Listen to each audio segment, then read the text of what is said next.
We begin our story in Switzerland, at the prestigious European Council for Nuclear Research, CERN, a place known for pushing the boundaries of science, and recently for something far more sinister.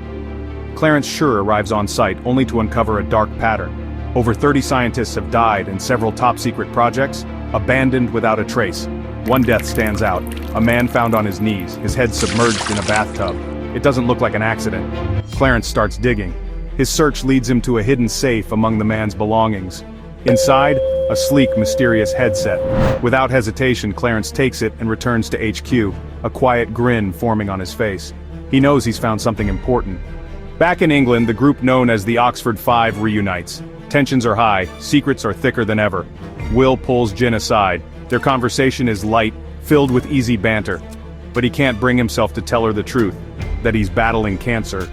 Elsewhere, Augie finds herself in Jack's room and spots the headset. Curiosity takes hold, she puts it on, and just like that, she's attacked. A slashing sensation jolts her, she tears it off in shock. Jack and Jin are too deep into the game to notice, and too distracted to realize Vera once played this, just before her tragic suicide.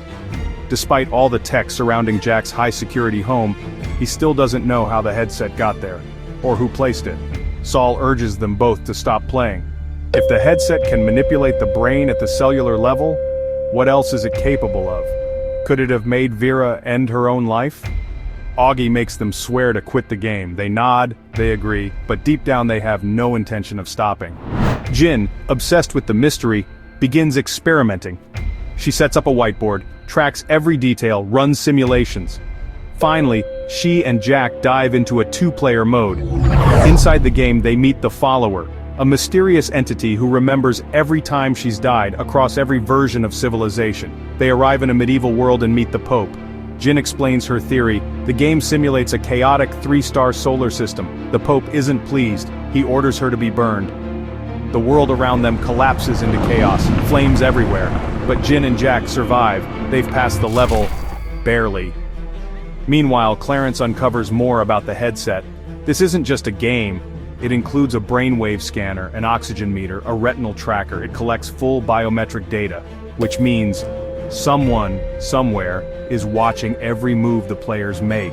But why? Is this a recruitment tool? And if so, for what purpose? Back in the real world, Will undergoes surgery.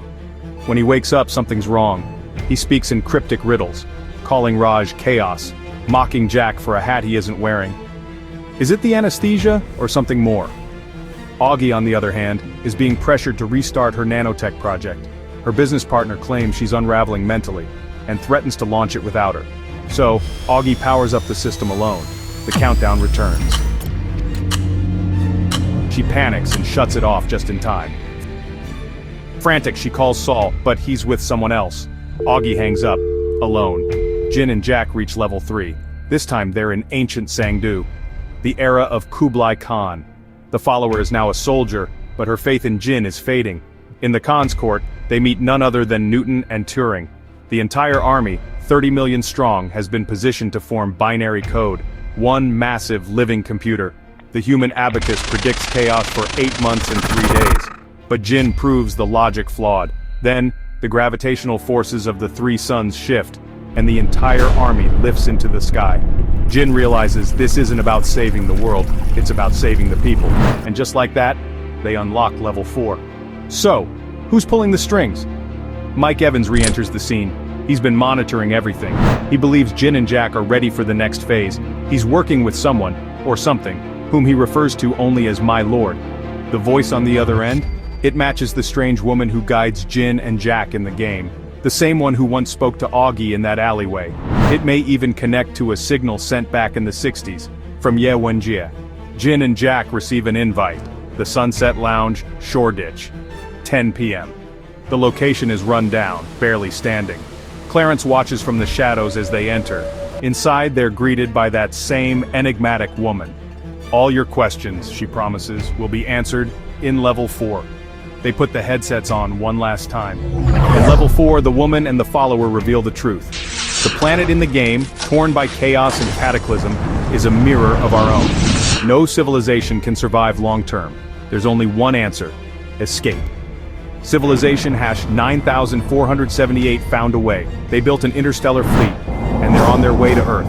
They call themselves San-T, three-body people, in Chinese. They are 4 light years away.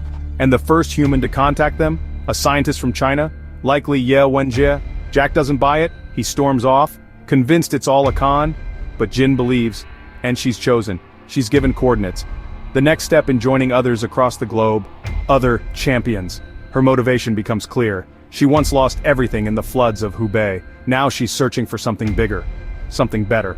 Outside, Clarence watches Jack's house. Glass walls. Again, always with the glass walls. Inside, Jack's lights flicker, something isn't right, and then, she appears. That same woman, in his home. You were free to go, she tells him coldly. All you had to do, was keep playing. She stabs him, leaves him bleeding, motionless. The glass, cracked from the impact, but Clarence, watching the whole time, sees none of it. She's vanished, as if she was never there. What started as a mysterious headset has now become a terrifying tool, not only collecting biometric data, but influencing behavior, and possibly even leading to death. The line between reality and simulation is increasingly blurred. When the headset can manipulate brainwaves and cellular responses, the stakes aren't just digital anymore, they're existential. And that's a chilling concept that while you're immersed in what feels like a virtual experience, you might actually be the one being played. This episode subtly weaves in commentary on surveillance and power. The idea that Mike Evans and the San-T are vetting humans through a VR game? It's deeply unsettling, a recruitment system masquerading as entertainment. It echoes real-world anxieties about how tech companies and governments use our data to manipulate and sort us. And the scariest part? Most players don't even know they're being watched. Jin is fully embracing the unknown. Her scientific mind makes her curious, but her emotional past, especially the trauma from Hubei, gives her a reason to want to believe in the San-T. They offer purpose, belonging, maybe even salvation. Jack, on the other hand, is the skeptic. He represents the rational mind, unwilling to surrender to the fantastical.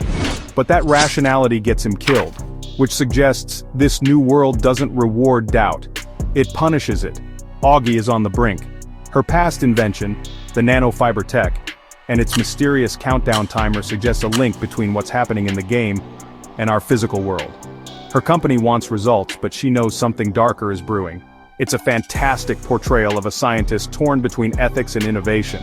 Clarence, ever the investigator, is seeing just enough to stay suspicious, but not enough to truly understand what he's watching. The fact that he misses the murder right in front of him reinforces a core theme. The truth is hidden in plain sight, but only for those who are truly looking. The reveal about the San-T and that they're headed to Earth ties everything back to cosmic horror and first contact fiction. The idea that a chaotic civilization, Civilization 9478, has found a solution, and that solution is us, raises huge questions. Are they coming to save us, or to claim us? And was Ye Wenjie a hero, or a traitor to humanity? This episode marks a turning point, both in narrative scale and emotional depth. What began as a tech mystery is now transforming into an interstellar struggle for survival, with powerful themes of trust, control, and destiny. It leaves us with a haunting question. If the game is testing us, what happens when we lose? If you enjoyed this breakdown, give it a thumbs up and consider subscribing for more narrations, episode recaps, and deep dive discussions.